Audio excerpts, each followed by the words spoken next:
guys, magandang araw. So ganap natin for today guys, papunta kami dito sa food club dahil kakain kami. Dahil birthday ko ngayon guys. So dito guys, pagpasok mo pa lang ay bubungad na sa iyo yung mga pastries nila, yung dessert nila. Mayroon din silang mga donut, kakanin.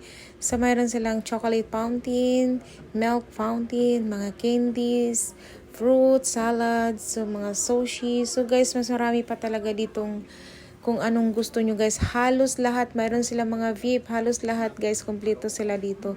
Kayo na lang magsawa na magpili guys. Hindi ko na siya nakunan lahat kasi sa dami ng tao. So guys, yung charge nila dito kapag morning daw, mas mura.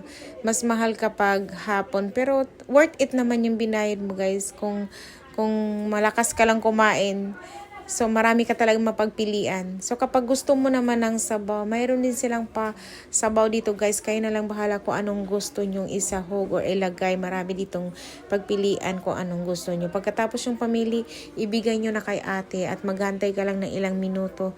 Ibibigay niya sa iyo na mainit-init talaga na sabaw. So, ayun lang guys. Salamat!